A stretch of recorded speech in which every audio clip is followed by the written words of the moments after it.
All right, we should be live. Let me just fix microphone thing right now. I probably might hold it like this for a couple of minutes just before we get started, just to give some people an opportunity to show up. I will tweet right now just to allow people the opportunity to get on. We are live on YouTube.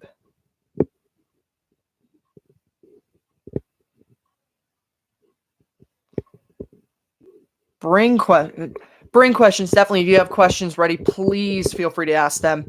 We're going to be talking Travers. I will have to say that I have to cut this probably around 10:30. I'm going to go no later than 10:30, but I have to cut it on the earlier side tonight. Probably would have been smarter to get going around 7:30, but it is what it is. We're doing it now. Let me see. So yeah, if you have questions right now, I will say that we are going to be doing our contest for the Travers Stakes. So if you have not entered, by the way, hey. So yeah, excuse me. So yeah, we are doing the contest. Let me just put on ways to enter the contest right now.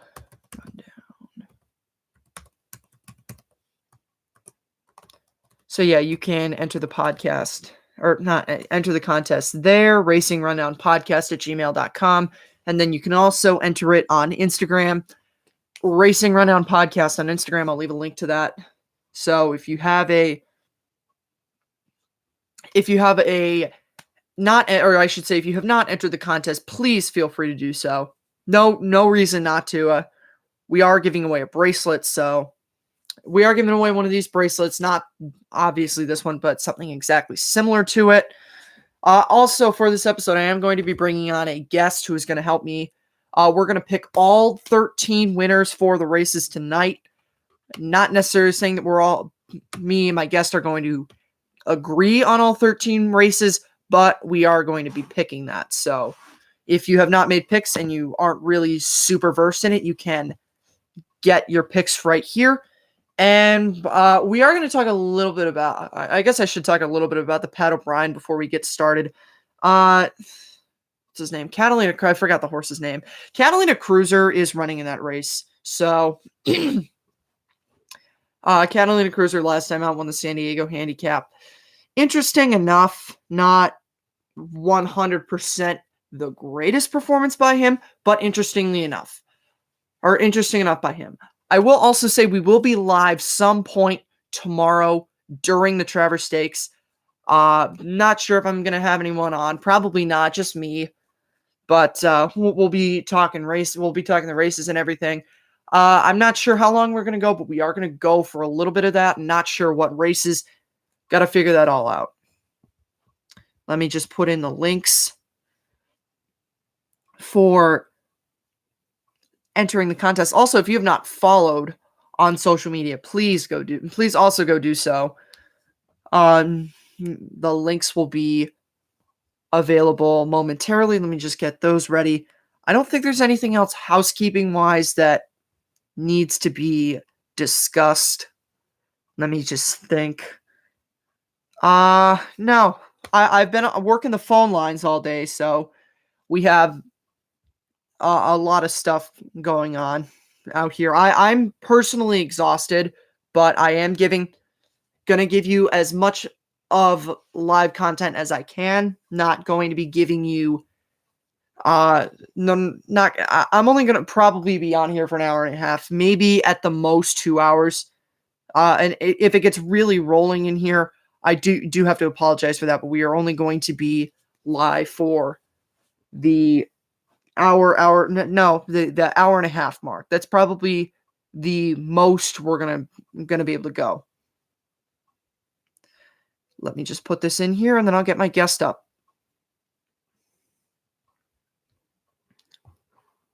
So we are going to be doing all 16 or not 16. We're going to be doing all 13 races.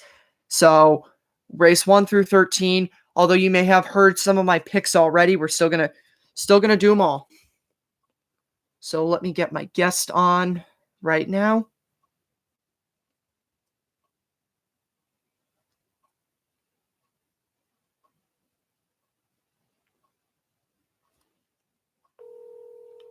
All right, here we go. Hello? Okay, you're live. Yep. All right, so do you want to get started with race 1? Yeah, you want to start off first, or you want me to start off first? I'll start off first. If you are just joining, or for the listeners right now, this is Sam Roseman. He is going to be helping me for doing all the races.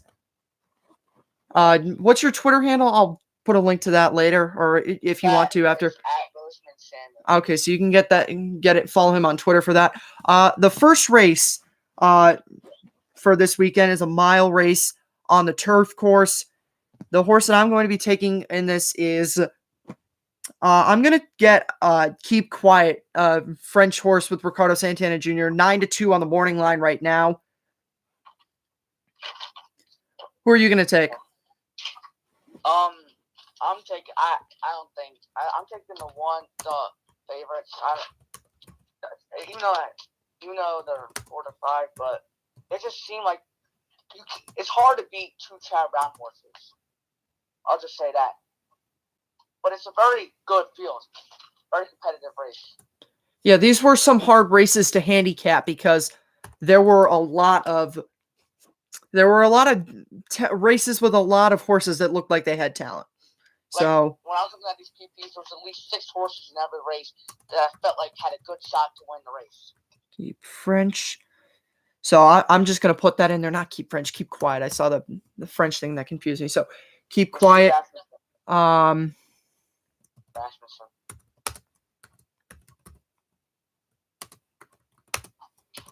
So if you have not entered the contest yet and you want to go off of all of our picks, race 1, you can go with the 5 Keep Quiet or with one of the 3 Chad Brown horses. The one X is not going to go in. He's a main track only, and it looks like it's going to be fast and firm. What? He's not going to get in. It's going to be fast and firm tomorrow. The 1X will not get in. The 1X will not get in. All right. But one of the 2 Chad Brown horses. 1 for race 1. 1 Frontier Market. I'll just put the Chad Brown entry. I did 4 selections. My 4. Yeah, so we're just doing the winner right now. So the Chad Brown entry. You can do your race for your pick for race 2. Race 1 I went with the 1 and 1A, right?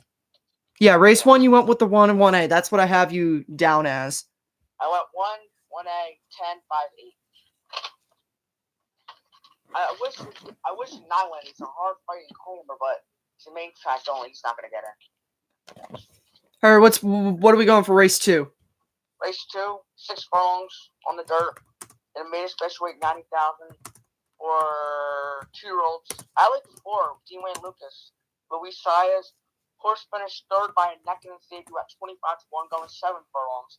He's shortening back up to 6 furlongs. I feel like if that last race was at 6 furlongs, he would have won by 3.5. He tired a little bit out. Cutting back to 6 furlongs, I feel like he should win this race. I go 4, 1, 7, 8. Okay, so you're gonna take the 4 for Atoka. No, I don't want to push that. The 7 onward, they have high expectations on him. $600,000 to see if he can do anything. That was the horse that I was gonna pick. And then we have the Santana horse, 12-1, $180,000 purchase for Winchells, Thoroughbreds, Gun Runners owners, and Steve Asmussen. My fault. Sorry, I didn't have the volume up at all. Sorry, I needed to turn your volume up. All right, tell me if you can hear him now. I should have checked that earlier. I apologize. My pick is. You can start going on race 3. My pick for race 2 is.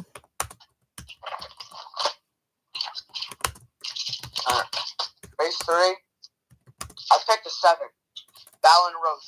This horse has not done anything, but they really have high expectations on it. $1.6 million. And ran 2nd in her debut, ran 7th. I'm just going to give her another shot and hope for the best. I'm going to go 7-3, 2-12.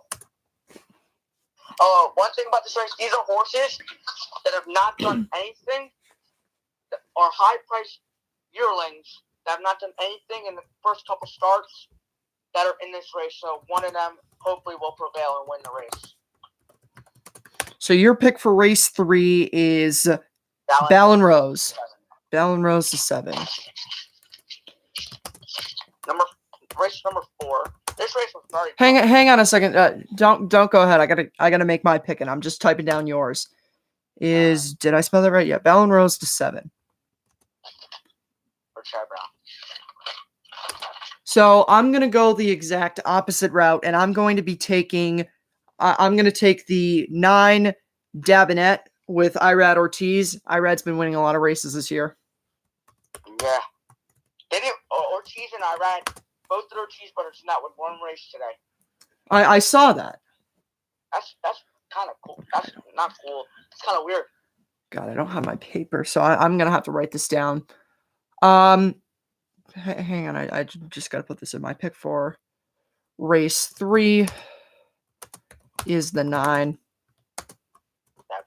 Dabinet. Oh yeah, right. That's a French pronouncing thing. Let me just write down my numbers. So while I do that, what do you think is the best race on the card tomorrow out of all of them? Most competitive race? I guess you could look at it that way, just the best race in general. Competitive wise or betting wise? Which okay, you could go either way with that. Betting wise or competitive wise. wise. You guys would be race number 3, maidens that have not done anything, or cheap maiden purchases have done pretty good. Like the one was 150,000, 5 was 250, 7 was 1.6, 8 was 216, 10 was 135, 12 was 875, and 13 was 72,000. Yeah, this is the best betting spread out field of the day, and it's a very competitive race. The most competitive race is definitely probably the Travers. Preferably, you could send them to me, but if it's easy for you to type them in here, then that's fine. But preferably, I would like you to either email them to me or send them to me on Twitter or Instagram. That would be preferred because it's easier for me to screenshot them. But either way is fine. Would you go with? All right, let's go on to race 4. 6.5 furlongs on the dirt. I will be taking. I'm going to take a shot with a long shot in this race. I'm going to go with the 6. Put the glass down. 1 second. For George Roberts Jr. Jeremiah Englehart. Mm-hmm. I picked He Loves a Fight. Here's the reason why. Orlando Nato, who's a young trainer that's working in Saratoga and Belmont, has done a fantastic job with this horse. He claimed from $10,000 after running 4th in that, stepping up to 40 with Hammond Harkey. Came 4th, beat by 6.5. That went to Belmont June 13th, won the claiming in 12.5, did not get claimed by 2 lengths, and then went to a claiming 25 on June 28th, about 15 days later, won that by 2, then won an optional claim in July 4th at the Spa. I think Alvarado got hurt or something, so they had to put Ortiz on him, and he was doing nothing the whole race and just makes a big move.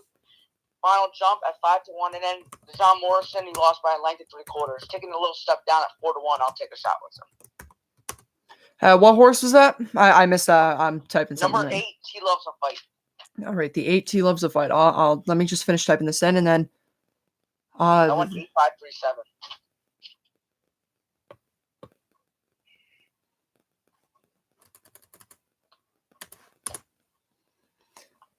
So, your pick for race 4 is, we're still on race 4, right? Yep. Is Sam's race 4 pick is the 8 T Loves a Fight. I can't spell. Very competitive too. T Loves a Fight. All right, so going on to race 5. This is the 4-go, so race 5, this is the 4-go, so 7 furlongs on the dirt. This one is one of the races that I feel not necessarily very strongly about, but right now I really like my Tully in this race. He got beat in the Allen Jerkins, but that was after going through suicidal fractions and a race that would eventually see a track record set. So I don't think that was 100% a bad performance by my Tully. Do I think that it was obviously it wasn't the best, but I still think that I'll give him another shot. I have heard, and specifically you have said that you don't think that my Tully is particularly too fond of Saratoga. I have heard that, but I'll give him another shot. Firenze Fire, even though my Tully was absolutely gassed in that race, still beat Firenze Fire. Promises fulfilled. I'm not sure how he stacks up against these other stakes horses.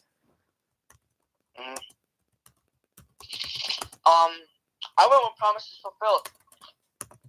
He liked Saratoga, and he has speed, and speed's the rail. The rail's been dead, but I think it's going to come alive for the Travers day, and this horse is going to go on the rail and go gate the wire.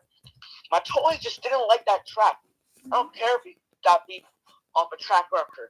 My Tully, that was not my Tully. He should have done much better and much more competitive. Nobody was catching him in Imperial Hand, but he should have not lost by 7.5 lengths. That's not my Tully. And Promises Fulfilled, I just feel like he's going to take them gate the wire, and I'll give him a shot. Louis Size, Dale Rollins, why not? You just got a fax from someone in the comments, so some people agree with you. What did someone say? Facts? Yeah. I went 1-3-6-5. Promises Fulfilled. All right, the next race is the Kettle 1 Ballerina Stakes. So 7 furlongs on the dirt. Separation of Powers is the favorite. I will take. Oh, yeah, come dance. I didn't even see that, but I will be taking Separation of Powers in this race. Me too. She ran very good last time in the Better Rose, won by 4 3/4. And on June 7th, the day before the Belmont, she just looked very well. She likes Saratoga, she likes the distance, she likes the fast track, and I just feel like she's good. She's much more better than Come Dancing. Come Dancing is still a very fast filly or mare now, but she's no match to these top horses. She got crushed by Midnight Bishop. I like Separation of Powers. I'm gonna go 4-2-6-5. All right, I don't need to write that much. So, if you can hear me frantically typing, that is because I am putting in all the picks for these races. So if you have not made picks already, you can go off of that. The next race is the Allen Jerkins Stakes. 7 furlongs on the dirt. This is a Breeders' Cup win in your in race. Not that really makes too much of a difference as to how the horses are going to run, but just to put that in there. Someone just put in that they took this.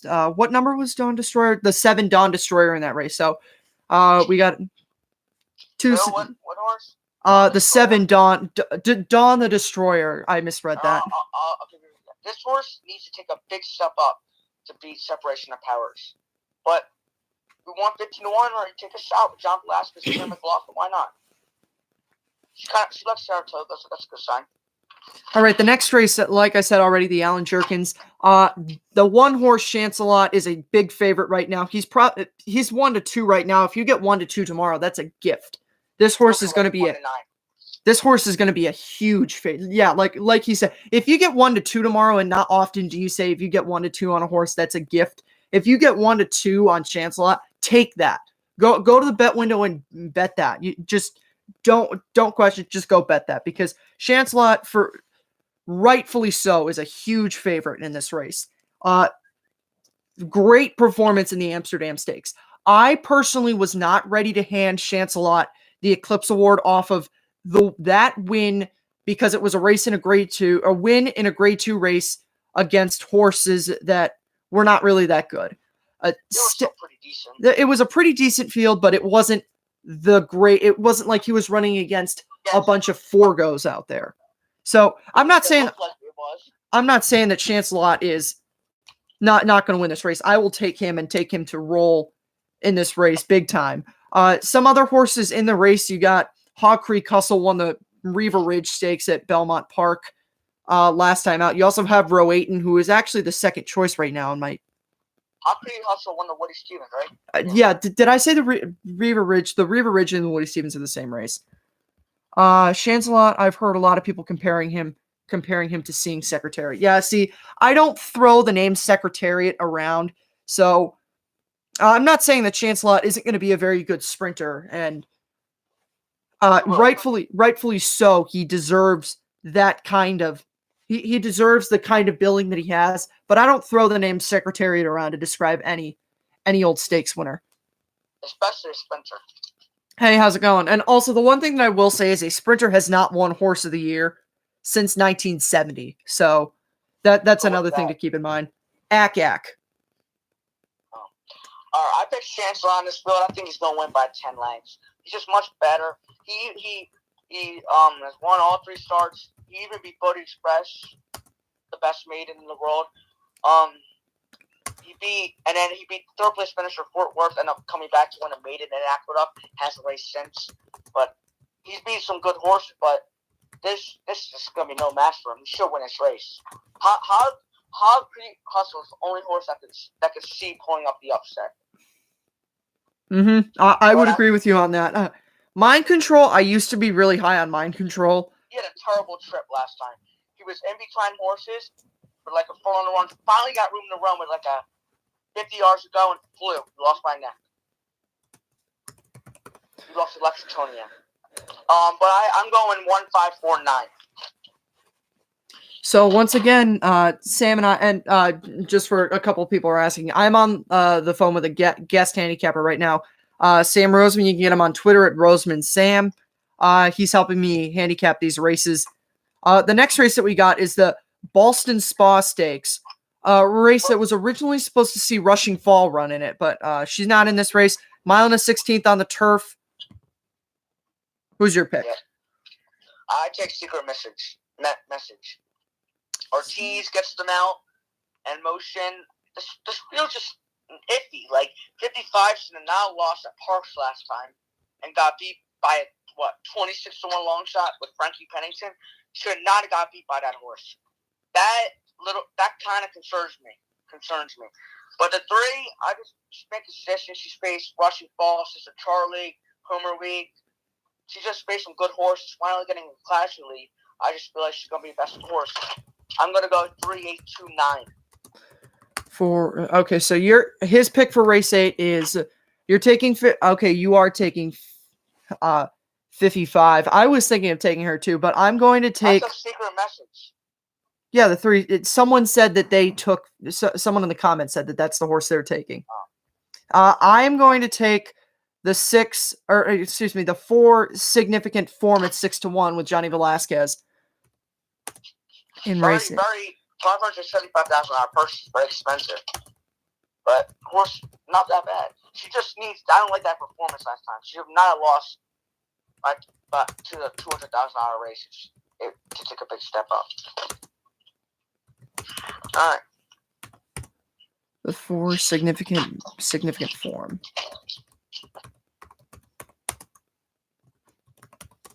And I need to fix that because I can't type.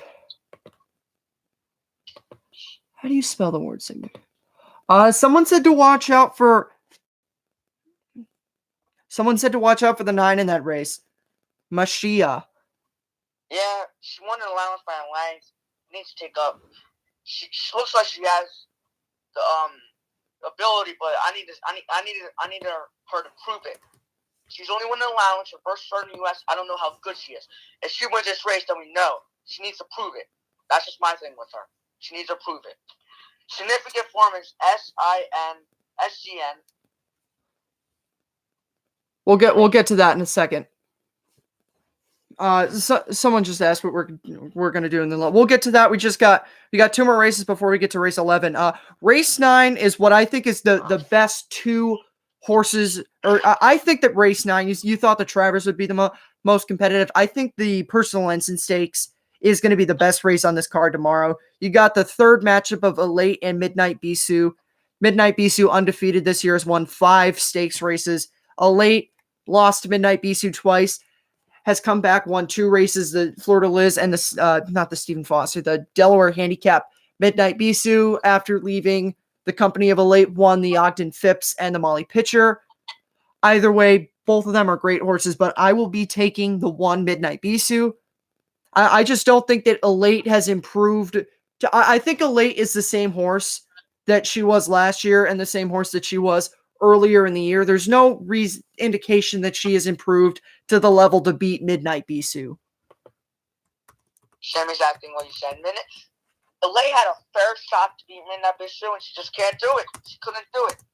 Elate is definitely a very talented horse. But Midnight Bisou is just 5'5". It's just gonna take a lot. It's gonna take Elate to be 2 times better to beat Midnight Bisou. Which I don't think Elate is going to be 2 times. She's gonna need to run a big race to beat. Race of her lifetime. Race of her life to win this race. Yeah, I would agree with you on that. One thing that I will say is, friend of the show, Travis Stone actually really likes Elate and thinks that this is her race. Travis is a good handicapper. I don't agree with him in this particular aspect. I went 1-4-5-3. 1-4. Yeah, I think, this is very few times you get a pretty much certain exact. This is probably the closest thing to a certain exacta there is on this card. Julie or Wildcat shows up. I think if any horse that doesn't win this, or if any horse that's not one of those 2 wins this race, it's going to be Wildcat. Yeah, I don't see that happening. In race 9. Yeah, so I have not actually been keeping track of what horses I'm taking for winning, which I need to do that because I got to tweet that later. Race 10? Yeah, you can start talking about race 10. I got to write this down. Race 10 is the 1.5 sport dancer. And that's also a Breeders' Cup race. Let me just interject that. That's a Breeders' Cup race too. Yeah. And I like Channel Maker. He's not facing bricks or mortar. He's not facing those top horses, but I just feel like it's going to be the best out of this race. And I think Rosario is going to give him a good ride for Belmont. And, I like him. I think a late closing kick for Saddler's Joy will come second, but I think it comes about half length short. And then I have Annals of Time, which why is he the more line favorite? He's only 4 lengths. This horse might prove me wrong, but he only won an optional claim at 80 by 4 lengths on a turf. But to take that big of a step up and be the favorite, the more line favorite's a lot to ask, a lot to say. And then I have a third, and I have Jan Primo 4. All right, just 8, 9, 7, 6. Just give me a second for that. One more quick second. No, I don't want to do anything about that. Chancelot was the one in race 7, correct? Yeah. Okay. All right, I am caught back up, so let me just shift over to the handicap. Let me just shift back over to the NYRA website. I apologize about this. I should have been writing this down as I was going. You're taking Wildcat for race 9? That's an interesting play. I understand playing something like that. Oh, you're talking something. Yeah, I understand a play like that because I get not wanting to pick the favorite. I get that. Now, you said you were taking Channel Cat? Channel Maker? Channel Maker, sorry. Yeah, Wildcat is an interesting horse. I think she might. I almost put her second, but I was like, maybe Elate will show up today. But she's a horse if there was one upset, I see her coming and winning this race. But Chad Brown's so unpredictable. He's having an amazing year. Mm-hmm. So you don't know. But she's definitely a good horse. The thing that I'll say about Elate, the reason why I think some people think that Elate is backup or in some ways better than Midnight Bisou is that Elate, after Elate got beat twice by Midnight Bisou, some people were talking about how this wasn't the same horse as she was the year before. And then fast forward 2 months, she wins 2 races, and all of a sudden now she's a better horse than Midnight Bisou is. I think it's just recency bias now that we've seen Elate run great races away from Midnight Bisou. So maybe people think that Elate is, now that now the fact that she hasn't been getting beat, people think that she's back up to that level or even exceeded it. I don't agree with that either way, but that's just the way that I'm looking at it. I think Elite was the same horse that she was when Midnight Beast 2 faced her. She just look. Who name one good horse that she faced in the Delaware handicap? None. It was a $750,000 race, which produced a field of like $100,000 race. That was an easy race for her. And then who did she face in what's that race? The Fleur de Lis. Yeah, who did she face? I'm going to use that phrase. Blue Prize? I think Blue Prize was in that race. Thank you. I appreciate you using my phrase recency bias. Because I think that's what it is. It's recency bias. The one thing that I will say about Escape Clause is she's not in this race, but she did run a couple of good seconds. She was second in the Apple Blossom, and she ran at Thistledown last weekend. Who? She ran at Thistledown in the $200,000 stake race, came third. Escape Clause? Yeah. Yeah, but she has run a couple of good seconds in the Delaware Handicap and in the Apple Blossom. You can say how bad of a field the Delaware Handicap was, but she was second, and it was a pretty good second. It was a second by 4.5. I know it was a second by 4.5, but it was a second place finish. I'm trying to give the horse as much credit as I can. She's won like 20-something races. Even though I usually like to say I don't give credit because I'm not MasterCard. But I in some cases, I like to give horses credit. So our picks are in for race 10. We're both taking the 8 Channel Maker. Another horse of interest in this race is Sadler's Joy. He was the best American horse in the Breeders' Cup Turf last year. Not that that means anything, and not that this is any particularly good horse, but he's also there if you don't want to take a favorite, because I know that there are some people out there that just don't play favorites at all. You mentioned Primo, interesting horse.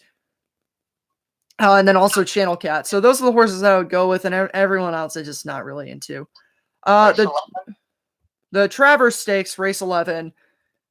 Breeders' Cup winning you're in. No, the Travers is not a Breeders' Cup winning you're in, surprisingly. It is. No, it's not. It's not a Breeders' Cup race. It is. I think it is. No, it's not a winning you're in. Maybe they just had that for some reason. It's listed on there because there are a lot of other Breeders' Cup winning you're ins, but the Travers is not one that is a winning you're in. But this is, despite the defections of Maximum Security and Game Winner, this is still a fairly solid field. You got Tacitus, a horse that has been the best horse in 3 of his last, I should say, what was it? Yeah. He was the best horse the best horse in 2 of his last races. I mistook how many races there were. He should have won the Belmont Stakes, and he should have won the Jim Dandy. You think it determines who will win the 3-year-old championship? I'm not sure. Do you think that Travers is going to determine the 3-year-old championship? No, I think Pete Irby does. Yeah, I would have agreed with you 2 weeks ago. But I think if someone is going to beat Maximum Security in the 3-year-old championship, they're going to have to beat him physically in a race. And since Maximum Security is not here, I don't think that is going to happen. But you got a couple of interesting horses in this race. Code of Honor and Tacitus both ran very good races in the Kentucky Derby. And then you have Owendale, who has actually surprisingly been a fairly solid horse. He's won 2 of his last 3 stakes starts, the Ohio Derby and the Lexington Stakes, and I contend he should have won the. He should have not actually. I'm not going to say should have won, but he could have been a lot better in the Preakness. He was so wide in the stretch of that race, like he was 7 or 8 wide on the turn and did not get a good trip at all, and he still ran 3rd. So I think if you put him in the position that Everfast was in, Owendale maybe wins the Preakness. So that's what I think. Owendale is sitting on a good performance. I'm not necessarily saying he's going to win, but that's what I think Owendale is. Chad Brown's also got a couple of horses in this race. The reason I mention that is because Chad Brown. I know Chad Brown's not the best trainer on the dirt with 3-year-olds, but he's here and he's won a lot of races, so worth covering him. Baffert's here with Mucho Gusto, although Baffert's not going to be at Saratoga. He's going to be at Del Mar tomorrow. And then you got some horses with big prices. Laughing Fox, Everfast, and Scars Are Cool. And also Chess Chief. I missed that. And Everfast. I thought I said Everfast. I don't remember. But doesn't matter. In this field, I like Tacitus. I picked him in the Tampa Bay Derby. He won. Picked him in the Wood. He won. He just been good. He's been a good horse. I like Owendale. I didn't even pick him top horse. I don't know. He hasn't proved to me that he's good enough. He faced a soft Preakness field. He faced a soft Ohio Derby field, and the Lexington wasn't that good either. So he has to prove to me. He has to prove to me that he is a serious 2-year-old, which he hasn't yet. Code of Honor, I picked him second. I feel like he's proven to me that he's a very good 3-year-old. He ran good in the Derby. Second in the Derby, came third, ran second, and won the Dwyer very impressively. Had traffic in the stretch and still got room and won by 4 lengths or won by 3 1/4. He has been very good. He's proved to me that he's a good horse. Highest honors, I picked him third. He's good closure. He's improving every start. I think this is his race to show that he's a good 3-year-old. Logic Fox, if he was a real contender, he should have not came fifth.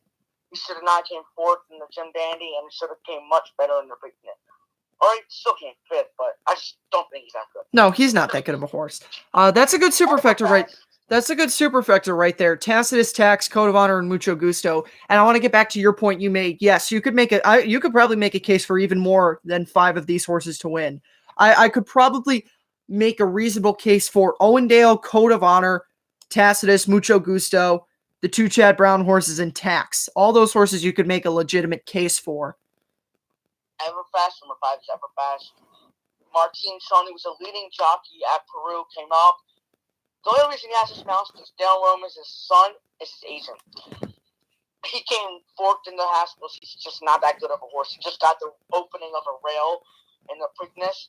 Number Tacitus is my top pick. He stumbled at the break. He should have won. He cost him the race, but he still had a chance to beat Tax. But Tax was good that day. He showed up, so he couldn't get by him. But if he breaks sharply and he gets a good trip, he should win this race. Mucho Gusto, he should have got. I'll just say this: he should have got placed up first in the Haskell's. King Verde got bumped by Maximum Security, but it's a whole nother story. But he still ran very good to Maximum Security. He has a good shot to win. Test Chief, no shot. We'll finish second in the West Virginia Derby, fourth in the Indiana Derby. The only good sign about this horse is Mike Smith. That's it. Yep, that. Bikinis. Look at Bikinis.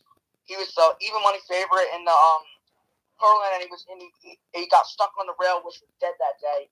If the rail isn't dead, it's golden. He could have a shot with, especially with Javier Castellano. This is his race. It's just named, instead of Run Happy, this is just named Javier Castellano, Travers. I would agree with you on Javier Castellano does own this race. What would this be, like his 6th win in the Travers? 7th.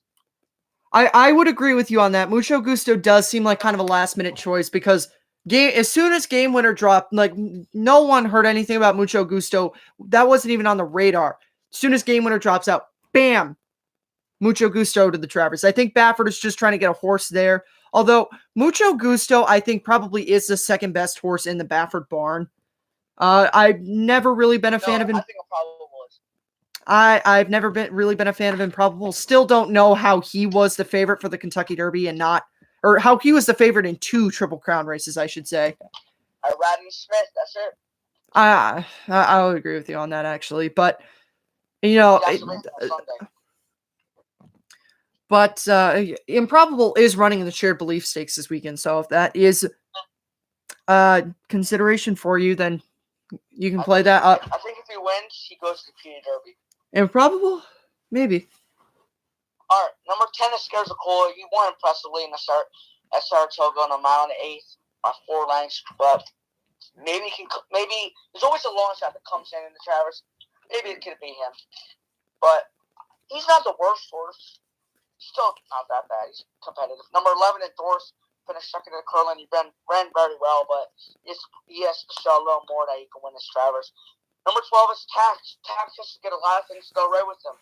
Instead of he only had to deal with Tacitus in that last race, but if Tacitus had the same thing, and Mucho Gusto he needs to have a lot of things to go right for him to win this Travers. That's what I'm pretty much saying. The one thing that I'm going to say about Tax and Tacitus, and I said this in the Tax video, is that I've said this on numerous occasions. I've seen what an evenly matched Tacitus and Tax stretch battle is. That was the Wood Memorial. And Tax, yes, can be an improved horse.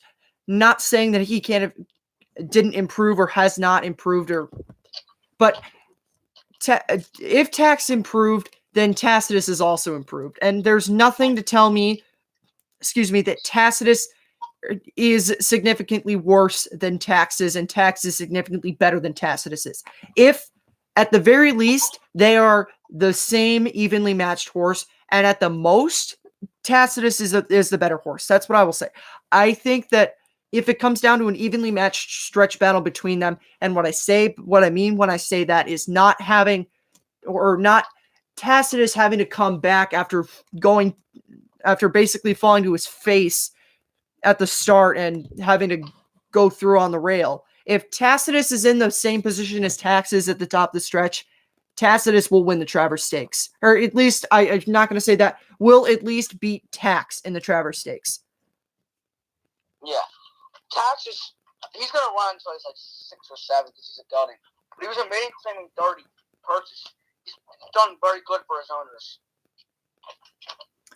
All right, going on to race 12. 5.5 furlongs on the turf. This is usually the time at the racetrack when all the people bug out after the big stakes race. I see that it's like a mass exodus at Saratoga after the Grade 1 race on the card. Yeah, I picked Fled. I think he's 9-2. He's improving for a Parks trainer, Miguel Avena. Won a 16,000 claimer, and then it was actually surprisingly the favorite in allowance 80, and he did not do the better draw as he won. And he's taking a drop down. I just think he's going to be much better close and win this race. 2-12, 11-9. Number 2, Fled. And the horse that I'm going to take for race 12 is the 9 Ghost Giant at 5-1. Although I do like the fact that Durkin's Call is in this race, and Tom Durkin has been on the show before, so that is actually going to have to come out at some point. I have not been as diligent as I thought I was going to be in being able to get all that stuff out, so I do owe a bunch of stuff, but it will come out at some point. So race 13 is the inner mile and 16th on the inner turf, and me especially 90,000. Not race 13, race 12. And I like number 5, Magic Star, $500,000 Keeneland yearling purchase, first time starter for Ortiz and Brown. I didn't even realize this, but I had Chad Brown in. I had Ortiz winning 5 races, Jose and Chad winning 4. So I feel like this is going to be a horse. But this race is very, very good. You have the 2 Pat with Rajiv Mirage, who came second.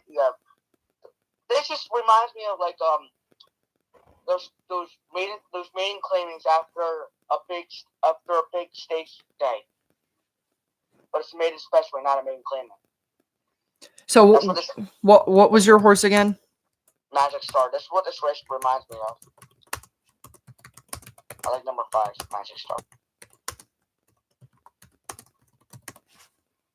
And 6 ran in the UAE Derby this year.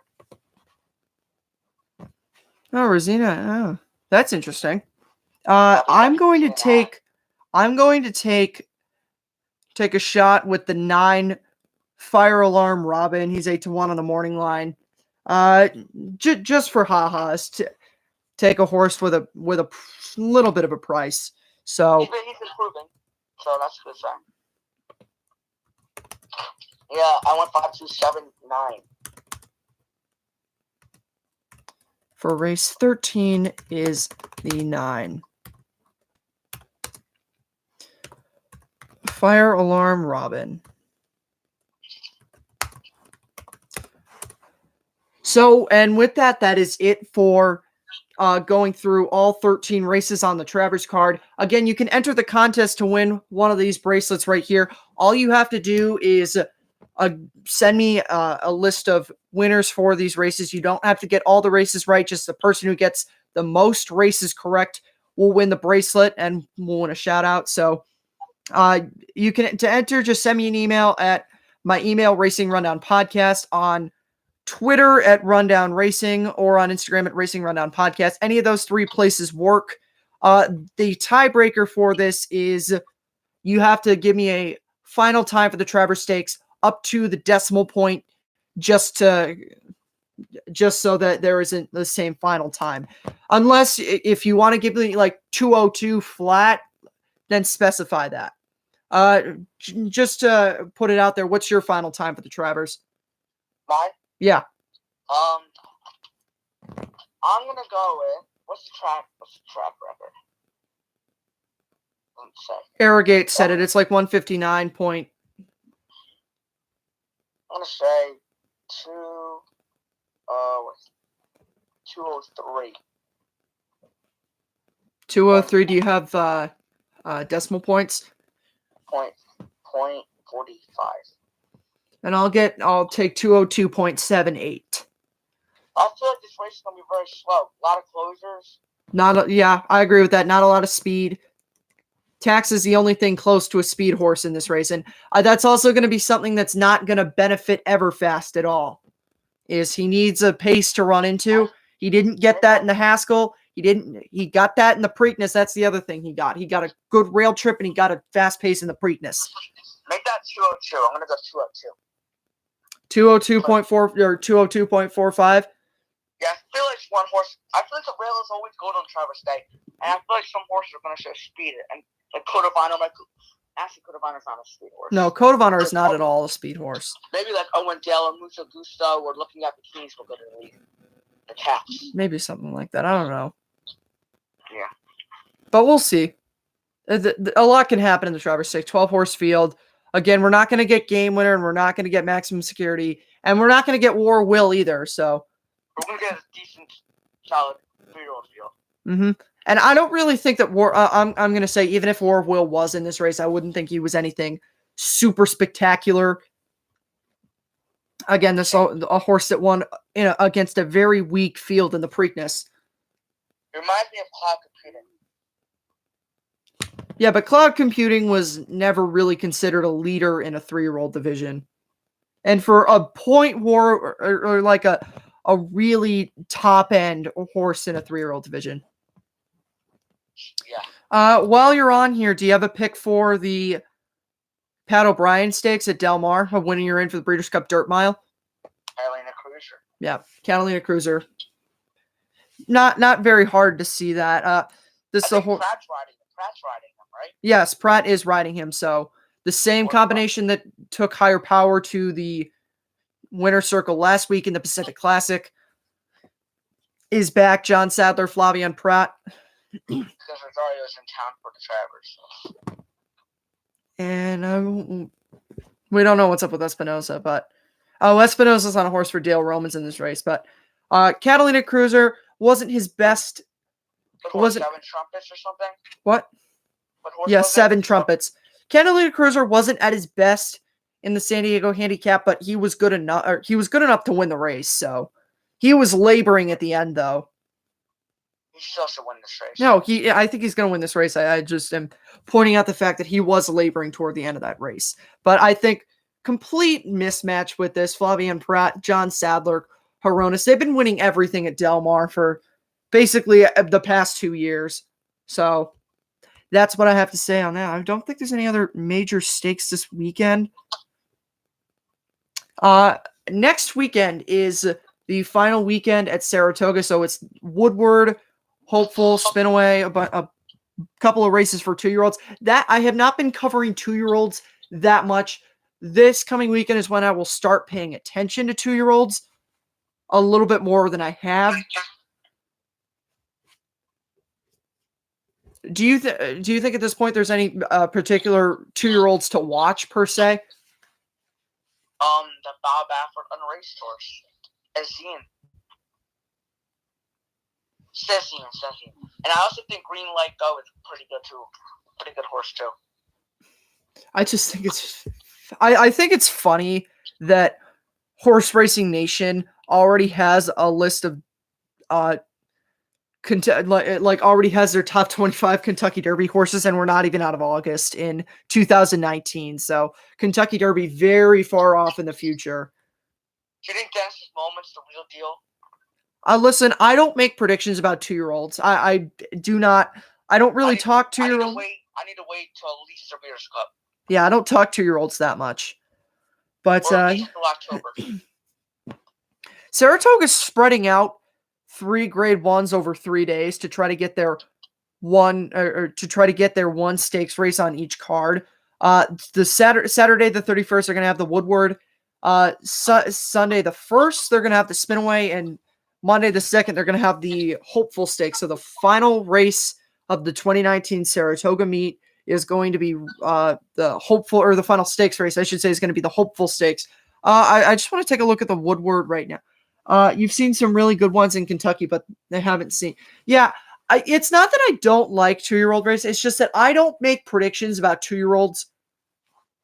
Like, for what are we, 3 months out from the Breeders' Cup? So I will start talking 2-year-old racing at some point, just not at this moment yet. While you're on here, let's take a little preview of what we think the Woodward field is going to shape up to be. How do you think that's going to... Also, I want to mention, rest in peace to Roaring Lion. Oh, yeah, I did actually forget to hear that. If you're not unaware, Roaring Lion today contracted another bout of colic and was euthanized earlier, so very unfortunate to hear about that. Roaring Lion is tougher than any American horse would be. I don't think an American horse would have been able to survive as long as Roaring Lion did. How many years did he have colic for? A couple months? I'm not even sure. It was a lot of stuff. And then he got the second one and didn't even try. They just didn't want him to suffer. Well, because the horse had been through so much already. They don't want to put him through it again. Mm-hmm. All right. He's an American horse. He is an American horse. No, he's not. He was a European. No, he was born in America. Okay, well, he wasn't.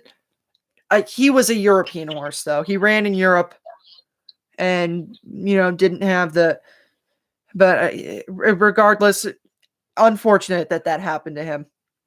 I do just want to talk about what we think the Woodward Stakes is going to look like. I know that is 10 days out, but while we have him on, let's get his ideas. The way that people think it's going to shape out, some horses that are possibles for that race are Vino Rosso, Yoshida, Hofburg, and Colefront. And Mr. Buff. And Mr. Buff, too. And Preservationist, and Tom Dizdat, Wooderson, and Bell Harbor. I don't really trust Horse Racing now, or Horse Racing Nation. I know I don't really trust, but, it just is an idea.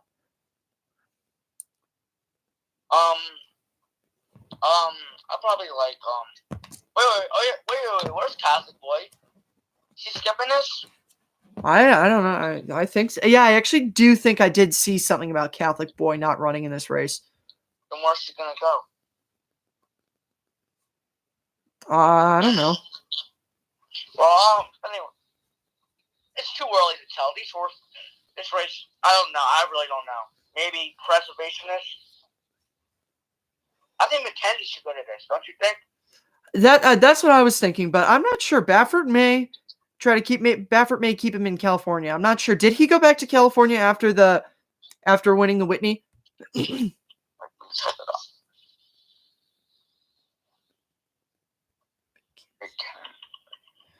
But the one thing that I will say is Omaha Beach, who was scratched from the Shared Belief Stakes, has not raced since the Arkansas Derby earlier this year, is going to be running in the Awesome Again Stakes. So that's a win and you're in for the Breeders' Cup Classic. I'm not the biggest fan of horses going right Breeders' Cup class or going right one race into the Breeders' Cup, whatever division it is, and we're probably going to have 2 horses do that in Monomoy Girl and Roy H. If they even decide, if that is the route that they decide to take. But that's what what's his name? Richard Mandel is going to try to do with Omaha Beach. So we'll see how that works out. No, they said they might go to the Awesome Again. With McKenzie, that doesn't surprise me. No. I said with Omaha Beach. Yeah, that's what I said.